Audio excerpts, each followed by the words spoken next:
everyone. Thank you for watching again to Get Response Live. Episode 190. And you see already Ben sitting next to me virtually. Hello. Hey Ben. Thank you for Hello. joining. And I'm showing in the bottom already the topic. So we're going to be talking about Copilot, Power BI, but maybe also broader than Power BI, where you can use Copilot also for use cases. What can it do? What can it maybe not yet do? So let's have an open discussion and join the discussion if you want. I always like it if you can ask questions or maybe add remarks, because that's what we do. We share knowledge with each other, but you also have your knowledge, dear viewer. So if you like this episode and other things we do, don't forget to give us a like on LinkedIn or YouTube. And if you want to see us every week in your timeline, then subscribe. And if you want to know more about Power BI, check out our e-learning environment, Power Up. And feel free to join. So thank you again for joining, also Ben. And maybe before we start with Copilot, Ben, can you share a little bit what are you currently doing nowadays? Well, nowadays we've spoken a few times before, of course. Once when I was touring Europe in my camper van, and we talked about remote learning and how easy, or not remote learning, but remote working, and how easy or difficult that was. What am I doing these days? I'm doing a little bit of Power BI, some course development around data, Power BI, Power Query, everything to do with data, really. So I do a little bit of consulting, and then I do some course development, which goes and gets sold on the web, etc. So yeah, that's what is the coolest training you're working on now? Well, I've just finished one on importing data into Power BI. I'm currently working on the data preparation in Power Query, but I think the coolest, which I've done this year, and I've done 8 courses this year, it's been a busy year, it was all around generative AI, and it was around creating images from text. So it was about Adobe Firefly, but that was the coolest because I learned a real load of stuff in there. So that was perhaps the most fun. All right, now great to hear. We have a full agenda. We have a lot of demos, also some clips, what you can do with Copilot. Maybe before we start, because Copilot is also quite large. A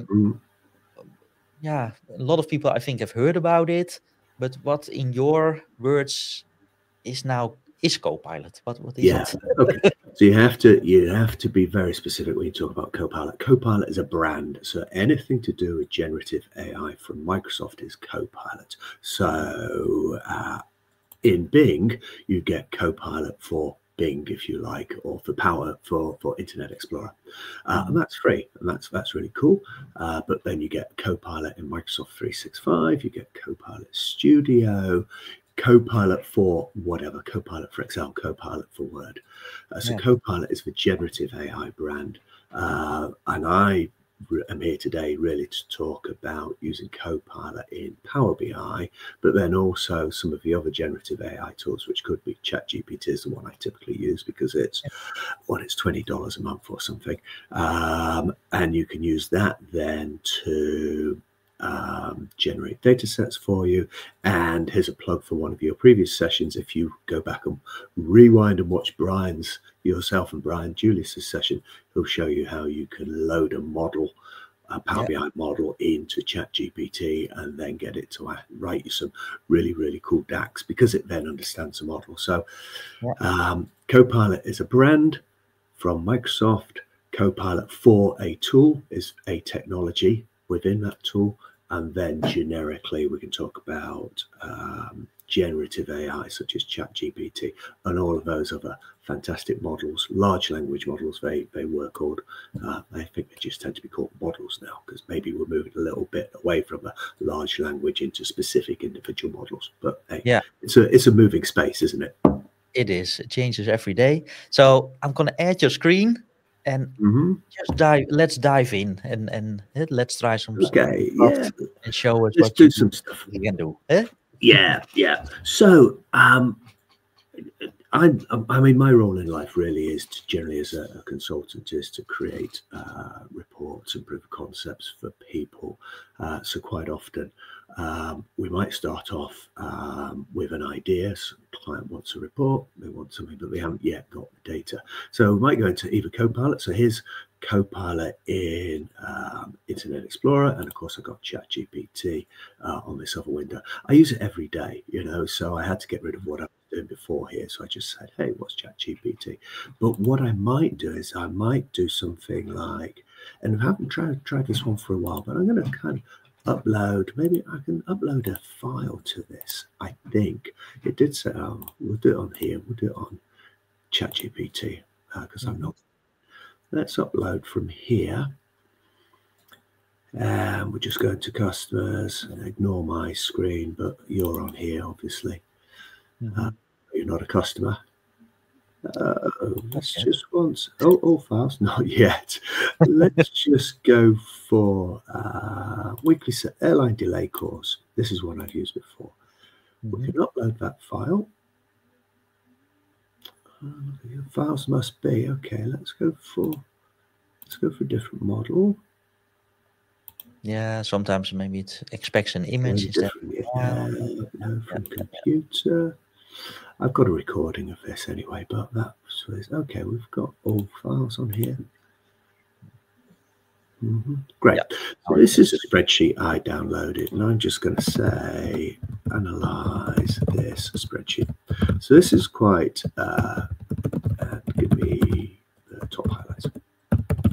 This is a spreadsheet that is about airline delay causes, as it says, for a year in the US. And I downloaded it from US National Bureau of Transport. It's got, I don't know how many lines it's got in, a few, 50, 60, 70,000. But we should be able to go and analyze that and ask it to give us the top highlights. There we go. So if somebody gives you a set of data and you're not quite sure what that data is about, or you might want an overview of it, you can upload this stuff into something like ChatGPT, and away it will go. And then you can, obviously, you can get some textual information of it, but you can also say, show me a bar chart or column chart. We should use the right terminology, shouldn't we? Chart of delays by month. Okay, and again, you can use to speed up kind of what you're trying to do. You can use ChatGPT to try and give you some ideas of specific charts or show you what things might look like. Okay, so in fact, you know, when I say I had a few thousand rows in, it's obviously got several 100,000 rows in. So we had the most delays in month 7, which is July, and this has been previously, interactive. So you know, that's pretty cool. It would take me probably about 2 minutes to do that, of course, in Power BI. But if you've not got those Power BI skills, or you're trying to do that in Excel, it might be a little more difficult for somebody. So using a tool like ChatGPT or Copilot, if you log in, what Copilot is this that we're looking at now, Ben? What is this? The Office 365 Copilot, or what? So this is the browser. What browser is this? It's Edge, isn't it? That's what we call that these days. Yeah, Edge. I don't know where it says where it's Edge, but within Edge you have this little button here, which opens Copilot. Yeah, the top right, it is also indeed in your which is, you know, I use that a lot. So, you know, we can type in strange things in here, such as who is get responsive, and hopefully, you know, it'll come back and say, hey, it's this guy urine, but who knows? Okay, and this is a free version. This is free. Yeah, this is free. I don't pay for any of this, but notice you do get kind of more advanced features if you're prepared to sign in, which I typically don't, because because I pay for ChatGPT, I get ChatGPT to do the analysis for me. So that's all well and good. You could then type something in, and I've got this on let's see if I've got this on a PowerPoint. Yeah. So I'm just Shift F5 on that. So sometimes you can, or sometimes what you might want to do is you might want to generate some sample data. So maybe your data isn't quite there from your customer yet, or you think, wouldn't it be great? I want to sell a proof of concept, so I'm going to generate some data. So you could type this into ChatGPT, and this was about CO2. So I'm just going to copy and paste that. Control C. Believe me, I've done that on my other screen. Control V. And this will then go away and hopefully generate a sample Excel file for me, or CSV file containing that sort of data. Hit return at the end, see what it does. Now, this is quite interesting. Sometimes it will generate a file for you and say, here's 50,000 files, or in fact, this one here, 50,000 records. This one's only 200 records. It's not so bad. Other times what it does is it will come back and it will generate R code or Python code for you, specifically Python code actually, that you can then put into a Python tool, development environment, cut and paste it in, hit run, and then you've got a file which contains X records in there, and then you can download that file and then upload that use that as a basis for your Power BI report. So again, I'm always thinking about, how do I speed up Power BI development? How do I speed up proof of concepts? If I want to show something quickly to a customer, how do I do that for demo? But in this case, he created an Excel file. Here we go. Yeah, we could. But sometimes you don't get always the exact same answer, maybe. Yeah, well, create the Python code, or you have to Python code to create it. Yeah, that's I think this one, where you generate, say, a couple of hundred employees or a couple of hundred lines, it's going to do that for you. Other times, in fact, this creates a CSV file with 3 tabs on there. Other times, it will generate the Python code. So I have a file here. Let's just open that one up. It should be sales transactions. And this is 50,000 lines of coffee sales. Again, if we think about what I do, partly for my day job is create training courses for people. So, you know, one of my struggles, everybody's struggle always, of course, is how do I get hold of a training data set which is not quite randomized, because we kind of do want it randomized, but we want our coffee sales to go up in the summer maybe and go down in the winter. So this was one where I asked ChatGPT to create some customer numbers, some customer emails.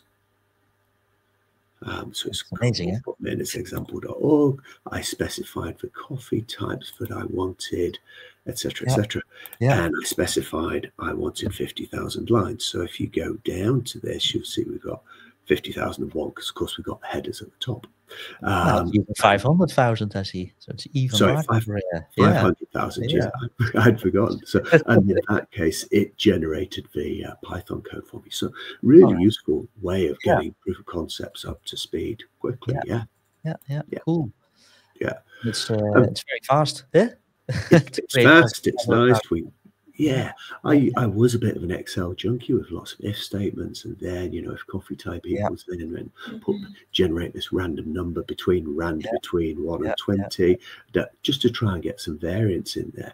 But you can build your variance into your prompt, and then ChatGPT just randomizes that variance or creates that variance for you by using Python code, which is what it did for me for, you know, those 500,000 lines.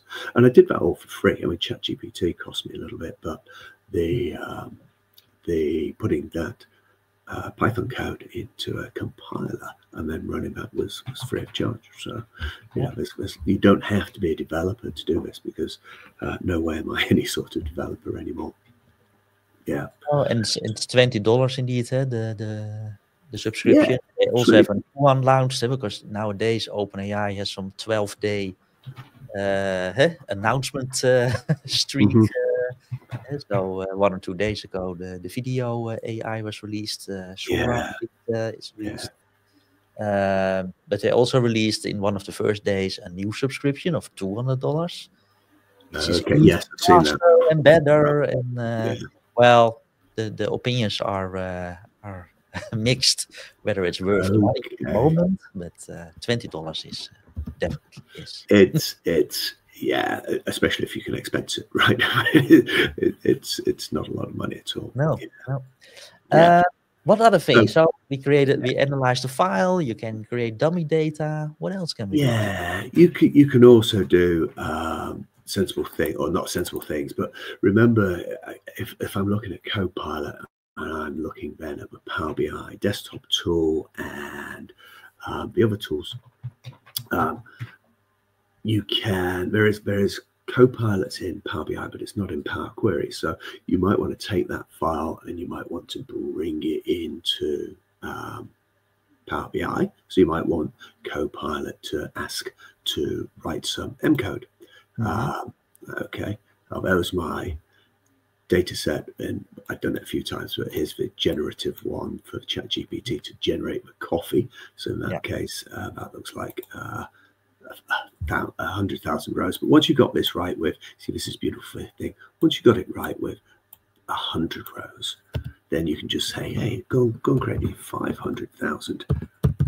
Yeah, that's just paste that in. So that's cool. But you could then go to ChatGPT, and because it's context aware, you could then say, assuming the file is stored in C:/ generate the M code to bring this into Power Query. So that should just give me a source which says C: downloads sample airline data.xls and wrap that up in an Excel statement. So we'll see what happens with that. Now, in truth, you would never do this, right? Because it's dead easy to do this in M. Yeah. But I'm looking out here for some hallucinations, which sometimes it does. So remember, this prompt generated 3 tabs. Okay, so it's loading in the 3 tabs. So here's the first one with the kind equals sheet. Okay, and the item is called dates, so the tab is called dates. We've got one called employees, which is a sheet, one called flights, which we call sheet, and that's pretty good actually. I reckon if I had that file and I'd stored it on the C drive, that would work quite nicely. However, what's interesting to me is that it creates in one single Power Query 3 different tables. Well, normally you have a table by table when you do it. Yeah, you'd have 3, right? Yeah, you would. So that is interesting, and it'd be interesting to see how that came in. I wanted to show you this one. Hopefully we can see this. Let's just see if we can increase the font a bit. I should put zoom it on there, shouldn't I? But I forgot. Text.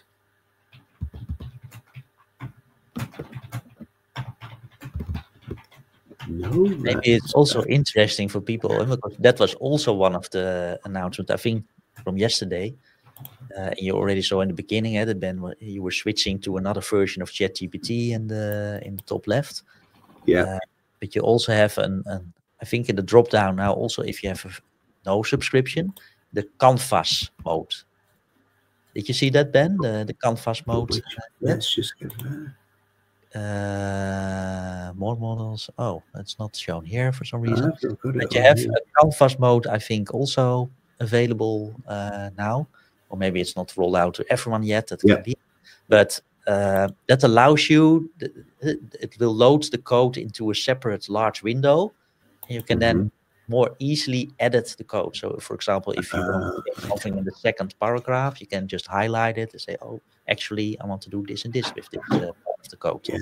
So you can work more together with your code. So that's now released for everyone. I think yesterday. Okay, maybe or announced. Maybe it's not arrived into the UK at the moment. Exactly. Maybe that's it's rolled out step by step. Plainly, I can't. Oh yeah, here we go. I can use Notepad a little bit. What I wanted to show about this was one that had come down, and I'd done the same sort of thing. So this time I'd exported to a CSV document. You'd see it was for sales transactions. That is my coffee one. All of this little lot worked, and then we've got to remember what a large language model is. It looks at predictions, doesn't it, and probabilities of what's going to come next. And so it, ChatGPT for me, produced this next bit of code. And the code's syntactically correct, right? And this is all about promoting headers. So we know when we go to Power Query, we promote headers. Unfortunately, the data that it gave me didn't have all of these headers in. So that was interesting. So when I typed this in, or not when I typed it in, when I cut and pasted it into Power Query failed at this step because it said we cannot find whatever it was, customer name or whatever it might have been. And so again, you just kind of got to be aware of that. I think the M code we created here would be fine. I'll try that after, but this M code that I'd done previously with a similar question didn't work. Is there a way to avoid this, you think, or is it about a prompt, or is it just well, as your friend Brian said on his video, and plenty of other people have said, you know, the more you know, the more value you're going to get out of these tools, right? And so it was pretty easy for me to understand the issue. I suppose the way you get around it would be to say, just load it, but don't provide any transformations. But you know, you've then got to have an understanding that that's what Power Query does, which kind of we all do, but that's because we know about Power Query, right? So if you said, you know, don't provide any transformations, which is really this one, and this one's a transformation as well. So just load the file, it would stop here, wouldn't it? Get rid of that comma, get rid of all of those, and then just said in source, and that's what it would give you. But as I say, really, would you ever ask ChatGPT to do that? No, you wouldn't, would you? You might ask it to do some more complex M, but not necessarily around loading a file. Yeah. But that's all to be done, right? So you can also paste your complicated code here and say add a transformation for this. Yeah, you could. You could. Yeah. And so it's, you know, ChatGPT is lovely, isn't it? And all of those things. But once we've got the data and we brought it into Power Query, which we've done here, we can have a look at that. This is my coffee types. So here's this one's only 50,000 rows. So I've got a date and a product, etc., etc. We've loaded it in. Then we can start to begin to use Copilot to do a couple of things. I'll just click note of it. Down on this little area here, so we're in Power BI desktop.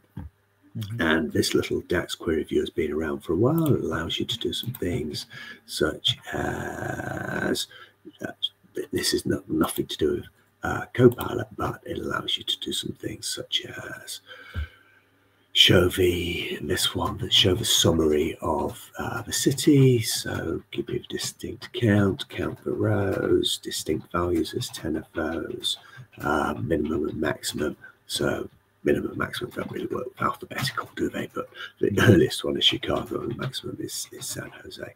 We could do the same with price. So we could do a quick query on that, just show a quick data of query of price. Okay, so that's all well and good. But the real interesting bit about this, of course, is you can write your own DAX. But up here we have a Copilot preview button. Okay, and because I always understood then that Copilot, you have to have a P1 license or a Fabric license. Is that something you have then? Because that is a prerequisite, right? Not everyone has this. Yeah, that's right. So not everybody has this. So for Copilot in Power BI, you need, is it an F64 SKU or something like that? I'm not massively au fait with the licensing. I have access.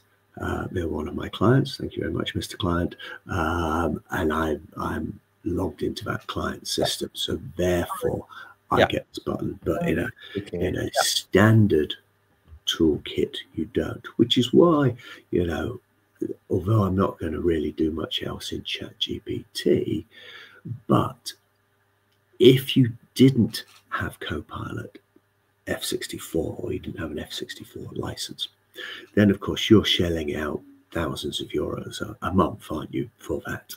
And if I wanted to write some DAX against this model, then of course I'd go and I'd watch your session with Brian Julius to learn exactly how to do that. Because let's face it, the majority, well, I don't know, 95%, 99% of Power BI developers probably do not have access to this sort of license, have they? So just to take that out of the way, but it is good to see what can you do with it. Yeah, so, yeah.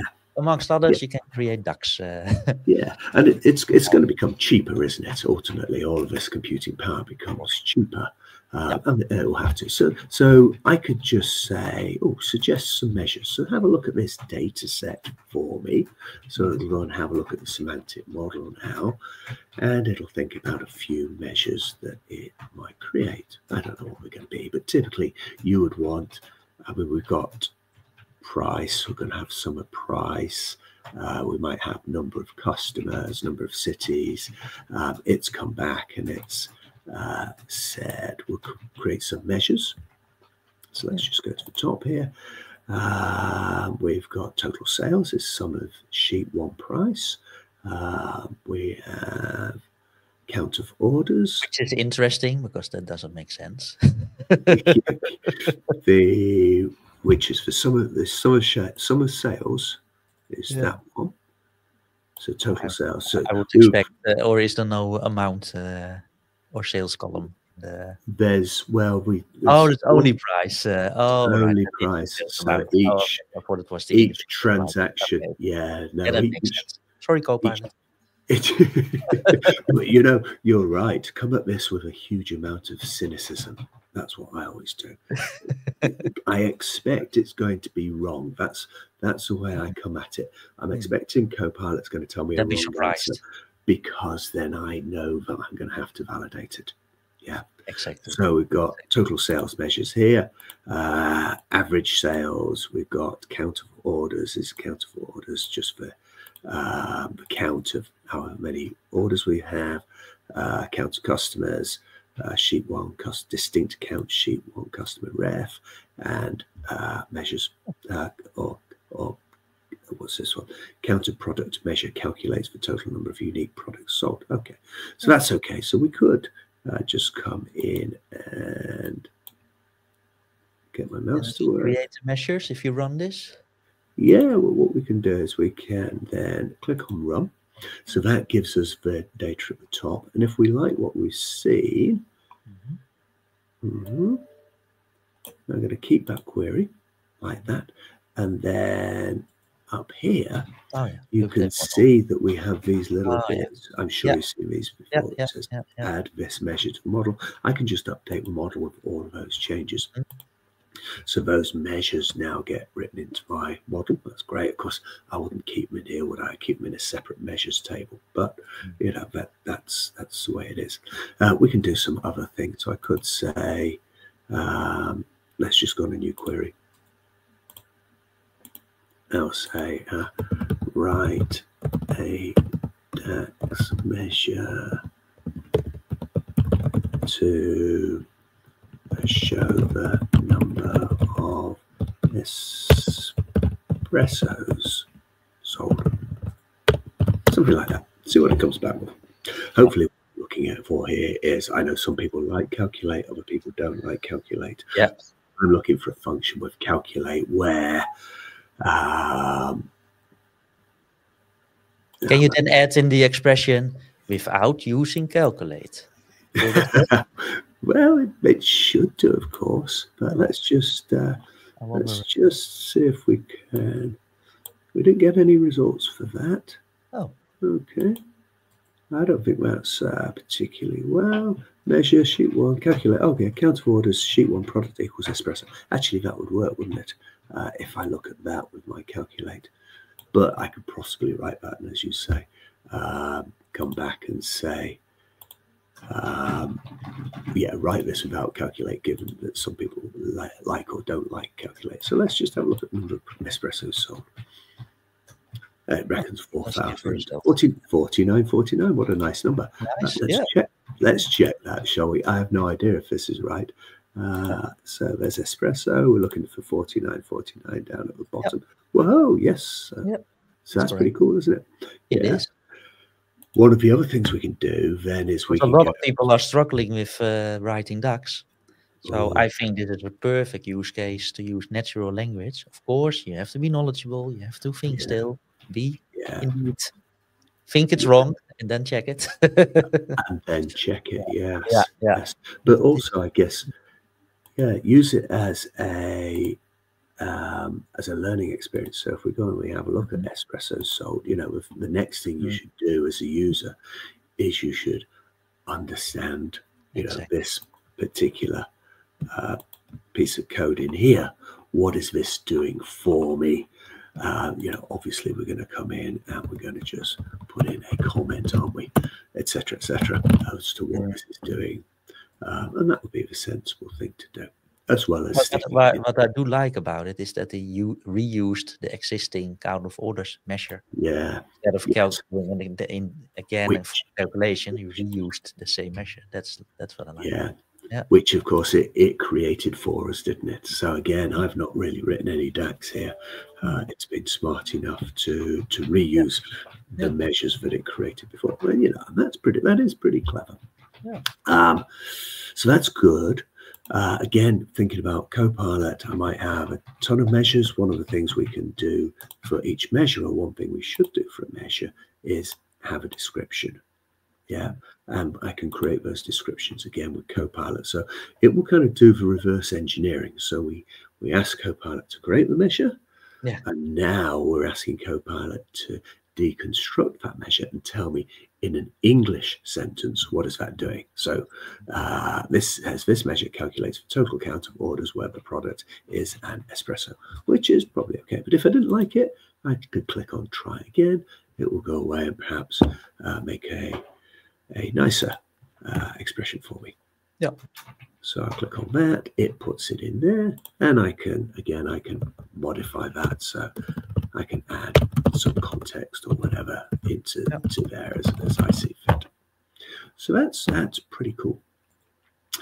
Do we have any questions yet, or are we all? Not yet, but if you're watching and if you do have questions, because this is your chance to try some things out also maybe with Copilot, because like we said, it is quite expensive. So if you have questions, is it possible to do this and this with Copilot? Feel free to do it now if you're watching.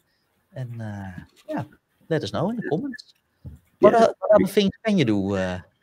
So, well, good question. Good question. Whilst we're here, no, you're absolutely right. Let's make it as interactive as we can. Whilst we're in the desktop, I've got a Copilot button here. Okay, so we could, and notice what it does. So firstly, it's in preview. Obviously, everything's in preview around Copilot, I think. Certainly in the Power BI world. So I'm not talking about Copilot Studio or Copilot for M365. I'm just talking about Copilot for Power BI. So it says, here are some things you can try. Create a new report, suggest content for a new report page, ask a question about the data. Well, why don't I just say, how many orders were there? Where's my W gone? Were there in January? January? Question mark. That's the third option you're asking a question about. That's a question about data. And notice I didn't specify a year, but I think in my data set I've only got a year. If you don't specify a year, it's going to add them all up. So January 2021 plus January 2022 plus January 2023. And this is where natural language kind of is interesting, because you and I speak in natural language, but our natural language is ambiguous. We don't say what we mean. We infer things. We use our hands. You know, we have context from previous conversations. So that's interesting. So it's good. Because it also says it interests me. Show reasoning. What is the reasoning? Is it type of code, or okay? Okay. No, just So all right. yeah, and this is something to think about. So it's gone through. We know it has an account of orders, and we'll just filter that on the date for January, won't it? Yeah. So it's not done any reasoning, but sometimes when you do this, it will say for the reasoning, it's because on the model or on the report we have a card or a visualization that shows the data. So it'll kind of say where it's got the data from. We've got nothing on the report at the moment. I could add this to the page. That's quite cool. And I could say, again, a bit like we did in ChatGPT, show coffee types by bar chart. So when we had ChatGPT create that column chart for us, we can do the same sort of thing in Copilot here. So it strikes me, Ben, that in the first visual you added, it just had an implicit, I think it's called. It just did a count of order ID. Measure, We didn't use the measure, and then in the filter, he did the January 2024. All right. Yeah. Oh, and here's an interesting thing. So we know with yeah, don't know what coffee means. Let's have a look at this, and this is where we need to get our model right. Nowhere in our model do we recognize the term coffee. You and I, because you know we're in IT, we drink coffee or tea. I know. Don't we? Yeah. The exception. I reckon so it doesn't know about coffee. Yeah. This is an important thing about Copilot.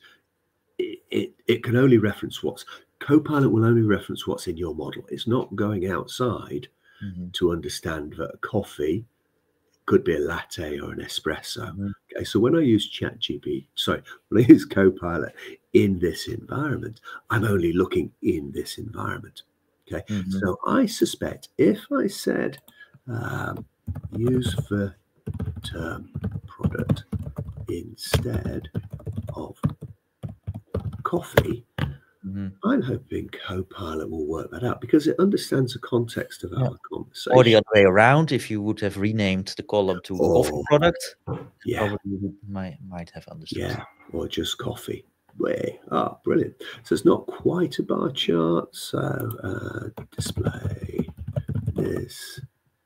And interestingly, I'm not sure contracts are display the number. I'm going to use the term product again. Products, display the number of products by product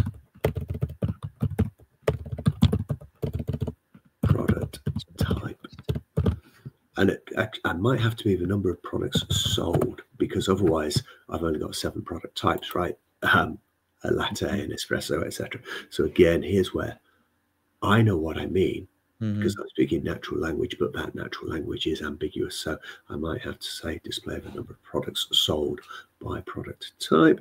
Okay, so let's show the total sales by product.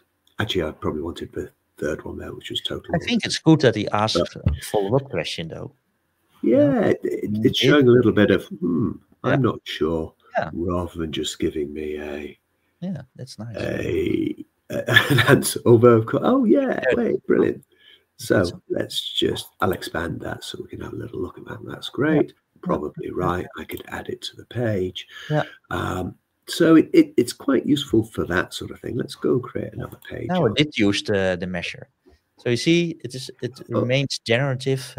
So now in the second bar chart, he used the measure total sales to instead total of sales, which was instead of implicit. So it used the explicit DAX measure that it actually went and created before. So it's pretty smart.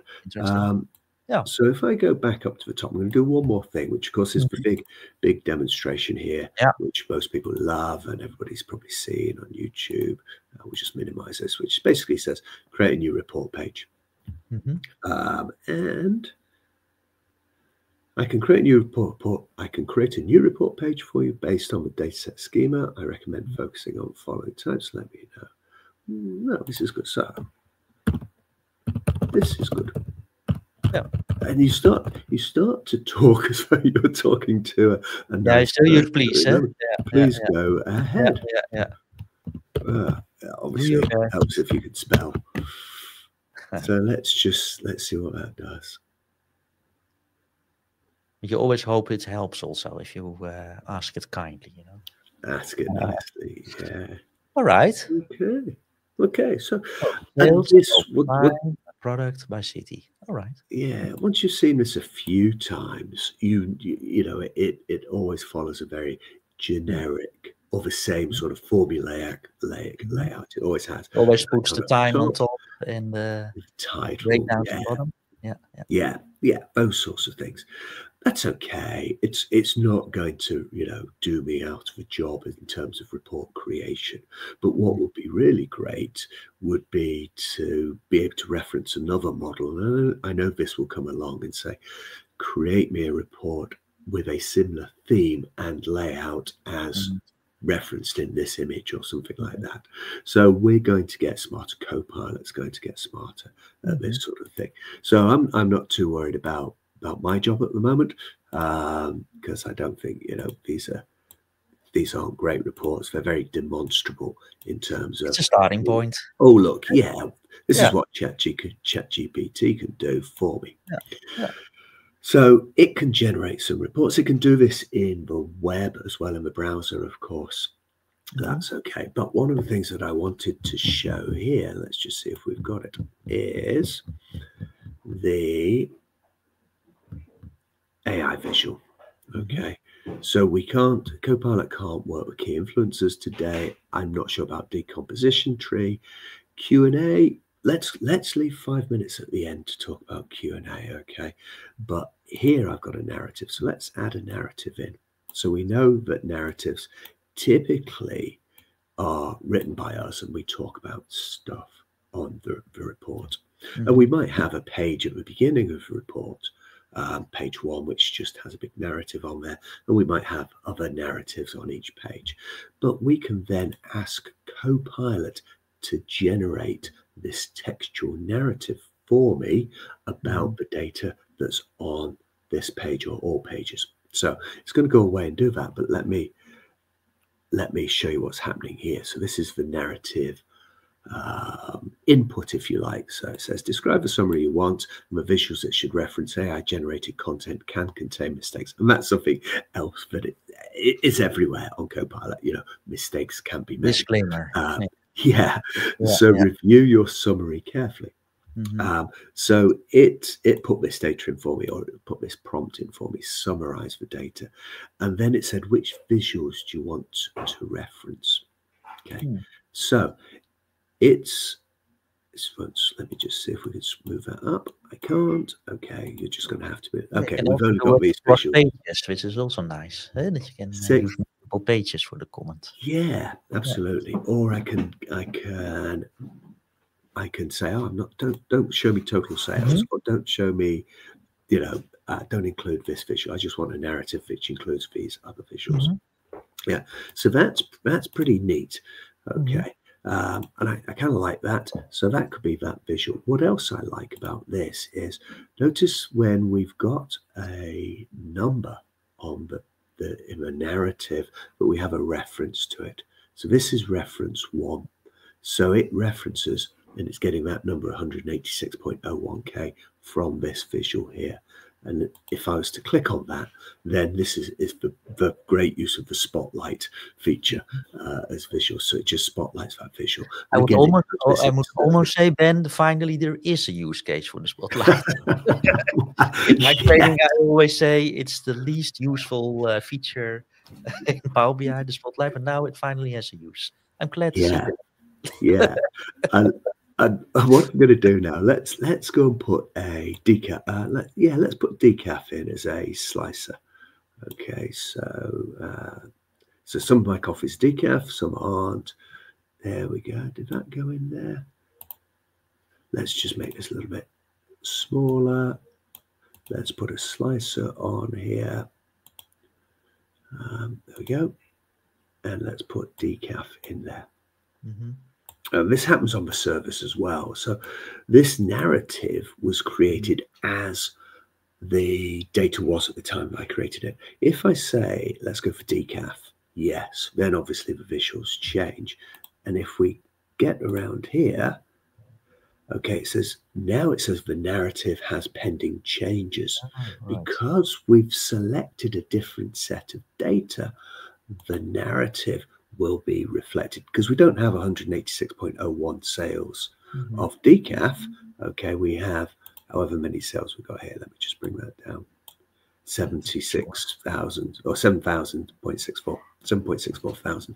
And so the narrative updates based upon any filters you have or any cross highlighting. So have a look at New York. Oh, New York, we've got pending changes. So now we're looking at decaf in New York, and so that will come through with the right values for that. So this is quite interesting. If I take the slicer off and New York off, notice it doesn't regenerate the narrative here because it's already. Do you have in prompting this narrative visual? Can you say I want to see it in Dutch and in this? Can you tweak it a little bit, or I don't know. Can you give me an executive summary in the Dutch language? Exactly. Okay. Now, Copilot works best in English. And why is that? It's because most of the internet's in English. Okay. I don't know if Copilot is, in truth, multi-language at the moment. Right. Apparently not. Well, let's just click refresh on that. Certainly an executive summary we can do, but whether it would translate, I don't know. You tell me. Yay! How's that? Yeah, it does work. Wow. Yeah, cool. So you do have some freedom and prompting. Yeah. You have 1,000 you've got characters. Yeah. you've got your prompting here, and again, it's all about prompt engineering, isn't it? Interesting. Okay. So that is pretty cool. Now I want to show you one other thing. We're doing okay for time, I think. Yeah, we're running a little bit over, but that's fine. Okay. This is important. This is important. I might as use it. Let's just say I publish this report and we have Copilot up on the service. I could ask a question such as list all of my customer email addresses, because I know from the model, right? I'm a developer. Okay. There are other there aren't customer email addresses in this one. Let me just think, have I got another model here? Employee ID, let me just have a look at this one. No, okay. One of the things that you have to be, you're going to trust me, I'm going to talk about this a little bit, but if you've got some data that is, so let's just say we've got the number of days on this report here, and I've got Copilot up and running, and I'm asking a question about the number of days, and I've got employee ID or employee salary or employee payroll number, or in the UK we'll have national insurance number. If we've got that in the data, but it's not exposed on the report, then today users can't see that data, because as long as they've got view access to a model, they can view the data, but the way they view the data is via a visualization. With Copilot will go and query that data. So I could probably say, show me the, I think it was MPID values. Okay, so the data's not on a report, but Copilot can go and query the semantic model, and therefore you potentially expose data. Now, this is supposedly a downside of Copilot. It's a downside of you not setting your security up correctly. Okay, and we're now seeing Copilot surfacing data which was before hidden by obscurity. Can users also use this Copilot when they're viewing a report or not? Yes, they can. Yeah. So when you publish the report, if you're a member of a security group, so you can put security on who can use Copilot. But if you're a member of the security group and we've published this report to a Copilot-enabled workspace, then they have a very similar button here, and they can get at data that is not available on the report, because here we've only got something to be aware of. So if you have an HR report showing the total salary, and you ask then if the data is in there per employee, you can ask that via Copilot. So that's interesting. But the way to get around it, and hopefully everybody's still on, and when they rewatch this, they're going to understand this. If you hide, as I've done, the column here, okay, then Copilot will not bring that data back. So if I was to go and say, please answer the same question, again, I've never tried this, but I'm hoping it's going to say, I can't find employee ID anymore because we've hidden it. So that's the really important bit. That's why I wanted to say we've got great. So yeah, there you go. Can't find the information we're looking for because I, as the model owner, have hidden employee ID. No, very useful. So that's the trick for that one. Yeah. Now, good that you mentioned that, and it also makes it clear that this is a new area and you have to be knowledgeable about it. And so I think it's excellent that you're sharing this already, and maybe next year it will be available to more people. But you have to keep thinking about the impact of this kind of new functions. So I think so. That's one of the gotchas of any of the Copilots. It's not just, let's just say Copilot for SharePoint, if such a thing exists. It can go potentially whatever Copilot is will go whatever the Copilot is that will search let's say a document library in SharePoint. If you don't know that document library doesn't exist, then you don't go and search for it. But all of a sudden you type something into Copilot and ask for some employee details, and because you've got the rights to view this file, even though you don't know it's there. So that's security by obscurity. That obscurity has now disappeared because Copilot said, oh, you have the rights to see this file, therefore I'll bring you data back from that file. So lots of companies are getting a bit worried about that.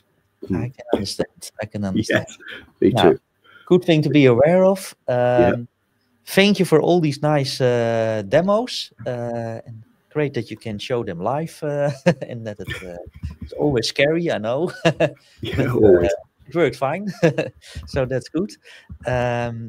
There were not a lot of questions, but I'll also post some snippets out of that, out of this video. So because I think some excellent examples.